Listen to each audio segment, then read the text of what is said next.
Section formula समझता है ना, कोऑर्डिनेट ज्योमेट्री का एक इंपॉर्टेंट पार्ट है, तो आप लोग उसे समझो कहां अप्लाई करना है सबसे पहली बात तो, और कैसे बनता है फॉर्मूला, कैसे अप्लाई होता है। मान लिया हमारे पास एक ए पॉइंट है, एक बी पॉइंट है, ठीक है।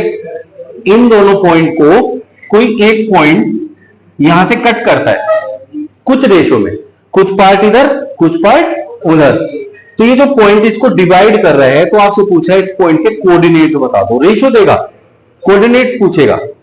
तो मान लेते हैं ये पी पॉइंट है, इसके कोऑर्डिनेट्स है एक्स कोमा वाई, ए के कोऑर्डिनेट्स हमें दे रखे हैं, ये रे मान लिया ये पी है, पी ले लेते हैं -1,7।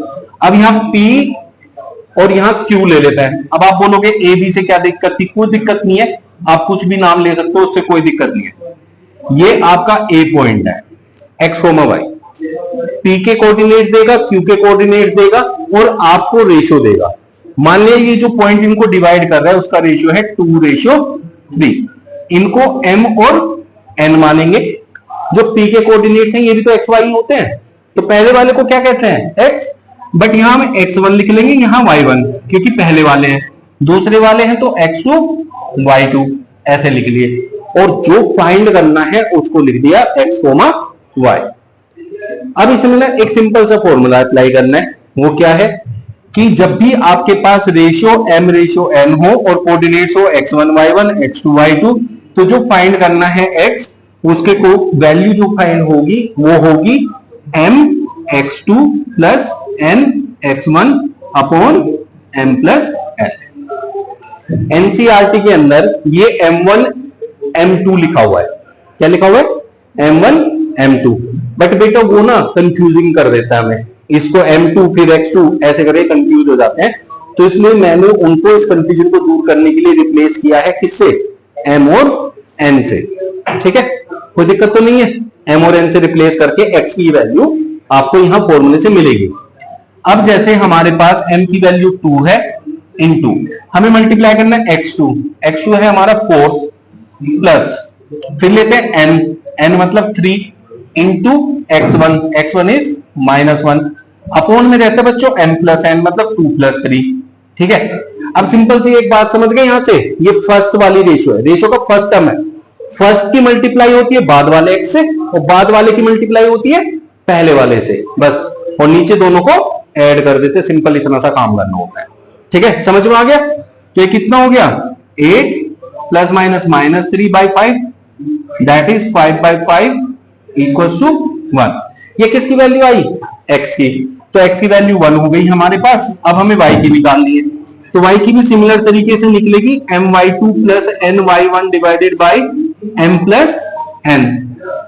m मतलब पहली वैल्यू को बाद वाले y से मल्टीप्लाई करना है, तो 2 इंटू -3 प्लस बाद वाली वैल्यू को पहले वाले y से मल्टीप्लाई करना है 3 इंटू 7 अपॉन में 5 m प्लस n सेम रहेगा। तो पहले वाले में जो x में लिया है नीचे वही सारा y में लिख दो, तो अलग से लिखने की जरूरत नहीं है। दैट इज -6 प्लस 15/5 21 सॉरी 21 -6 कितना होता है 15/5 दैट इज 3। तो y की वैल्यू कितनी आ गई बच्चों, 3 आ गई। क्लियर है। अब आप लोग बहुत देर से ये सोच रहे होंगे सर ये ए बी क्या लिखा हुआ है।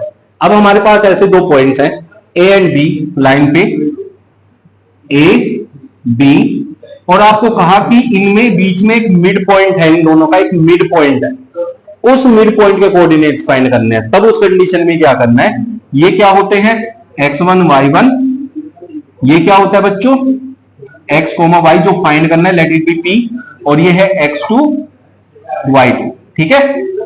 तो ये x1 y1 x2 y2 यहां वैल्यू दे रखी है और b, आपको फाइंड आउट करना है मिड पॉइंट। मिड पॉइंट कौन है, p है, तो x फाइंड करना है। तो मिड पॉइंट के लिए आप सीधा एक फॉर्मूला अलग से सीखोगे, that is x equals to x1 plus x2 by 2, मतलब दोनों x को ऐड करके उसका हाफ कर दोगे। कहां से आया ये फॉर्मूला, यहीं से आया।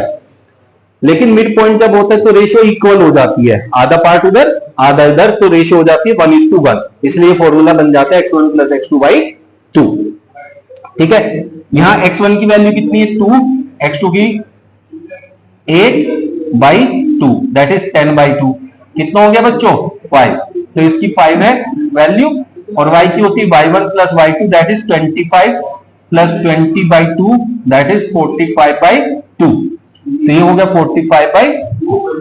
अब आप चाहो तो इसको यहां इस फॉर्मूले में, कौन से फॉर्मूले में, सेक्शन फॉर्मूले में भी रख सकते हो। यहां की जगह 1 रखोगे, n की जगह 1 इंटू x2 क्या हो जाएगा x2, 1 इंटू x1 क्या हो जाएगा x1, तो x1 प्लस x2 हो गया ना, और नीचे 1 प्लस 1 2, तो यही फॉर्मूला यहीं से बन गया। ठीक है, तो जहां भी मिड पॉइंट होगा वहां डायरेक्टली इसको यूज कर लेना। इस तरीके से आप बहुत सारा टाइम सेव कर सकते हो। कल फिर मिलते हैं नए सेक्शन, नए क्वेश्चंस और नए ट्रिक्स के साथ। Thank you.